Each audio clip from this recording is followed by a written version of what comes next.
নমস্কার বন্ধুরা, ঘরকন্যা আপনাদের সবাইকে স্বাগত। আশা করি সবাই খুব খুব ভালো আছেন। চলে এসেছি আমি আবার নতুন আরেকটি ব্লগ নিয়ে। আপনারা দেখছেন আমার যে পরপর ব্লগগুলি, সেগুলি হচ্ছে রামোজি ফিল্ম সিটির পর্ব 2 পর্যন্ত আপনারা দেখেছেন। আজকে তৃতীয় পর্ব শুরু করছি। তো আমরা এখন চলে এসেছি সকাল সকাল রামোজি ফিল্ম সিটিতে। আর আগের পর্বগুলোতেই আপনারা দেখতে পাবেন আমার পুরোনো ভিডিওগুলি। তো এই মুহূর্তে আমি ঢুকছি কিন্তু চন্দ্রমুখী সেট, যেটা আমরা হিন্দিতে যে মুভিটা দেখেছিলাম ভুলভুলাইয়া। তো এটা হচ্ছে কিন্তু একদমই সেই একই রকম সিনেমা, তেলেগুতে বা তামিল সিনেমা, সেটা হচ্ছে চন্দ্রমুখী, রজনীকান্তের মুভিটা। তো সেই রাজপ্রাসাদে আমরা চলে এসেছি, সেই ভয়ঙ্কর ভূতের সিনেমা। আর সেই ভূতের মহলে আমরা কিন্তু প্রবেশ করে পড়েছি। তো দেখতেই পাচ্ছেন মহলটা কিন্তু পুরো লাল রঙের মহল, মানে অসম্ভব। মানে কেউ যদি ফার্স্ট টাইম এখানে ঢুকে না, একদম তার ভয় লেগে যাবে মহলটা দেখেই। আর আমি আপনাদেরকে অতটা ভালো দেখাতে পারছি কিনা জানি না, একমাত্র ঝাড়বাতির যে আলোগুলো সেটুকুতেই আলোকিত হয়ে আছে, এছাড়া কিন্তু কোনো এক্সট্রা লাইট নেই। যেমনটাই জানেন আপনারা, এগুলো সেটগুলোতে নকলি হয়। তো সেটের উপরের দিকটা কিন্তু একদম ফেক, বুঝতেই পাচ্ছেন। আর নিচটা দেখে কিন্তু আপনারা সবাই ভাববেন, সাইডটা দেখে, এটা অ্যাকচুয়ালি মহল। আর এই যে বেডটা দেখতে পাচ্ছেন, সেই ভূতের চন্দ্রমুখীর যে বিছানা, সেটাই কিন্তু এটা।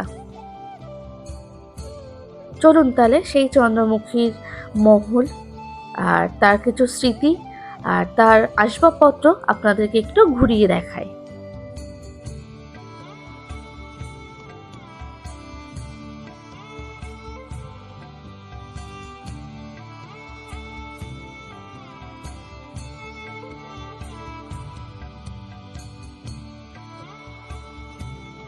অপূর্ব সুন্দর শিল্পীর হাতের কাজ, এক কথায় অনবদ্য।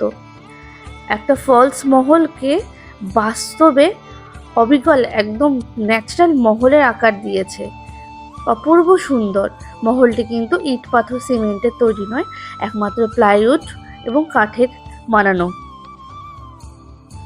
উপরে ওই ব্যালকনিটার কথা মনে পড়ছে, যেখান থেকে চন্দ্রমুখী ঘুমুর পরে ছুটে গেছিল, সবাই ঘুমুর বা নুপুরের আওয়াজে আটকে উঠেছিল, এই সেই জায়গাটা কিন্তু। তো চন্দ্রমুখী সিনেমার সব থেকে যেটা আমার ভালো লেগেছিল, চন্দ্রমুখীর নাচটা আমার ভীষণ ভালো লেগেছিল, তার ওই গানটা এবং নাচটা। তো এখানে কিন্তু টিভিতে অলরেডি সংটা চলছে, তো ভাবলাম আমিও একটু নেচে উঠি।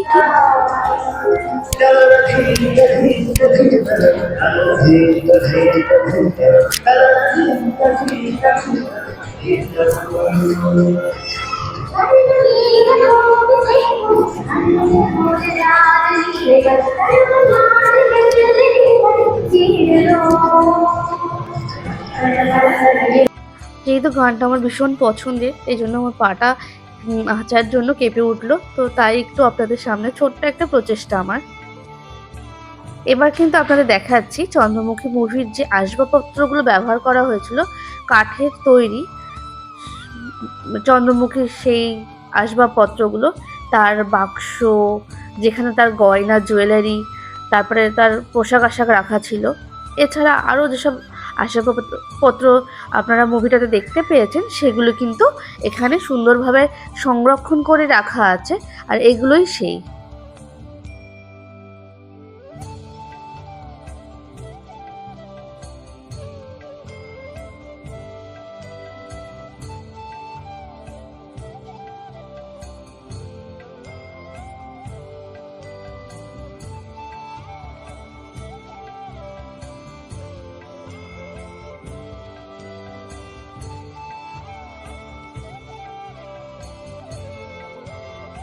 তো রামোজি ফিল্ম সিটির আরও এরকম প্রচুর সিট আছে, যেগুলি আমি আমার ব্লগের মাধ্যমে আপনাদের সামনে তুলে ধরার চেষ্টা করব।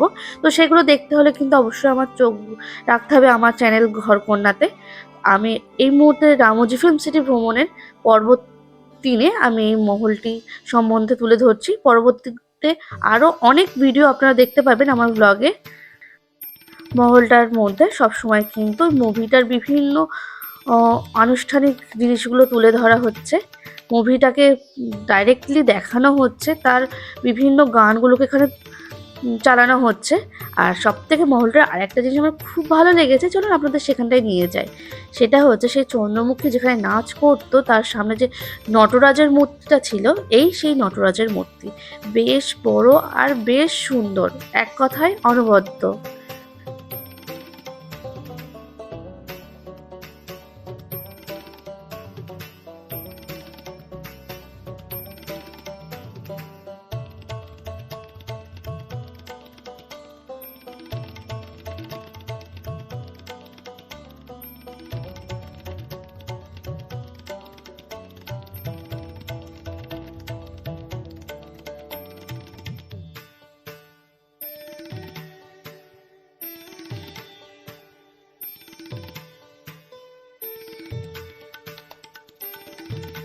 আর এবার কিন্তু আমরা চলে এসেছি তার পাশের রুমটাতে, পাশের সেটেরই মধ্যে আরেকটি রুম যেখানে চন্দ্রমুখীকে মনে আছে আপনাদের বন্দি করে রাখা হয়েছিল, তো সেই জায়গায়।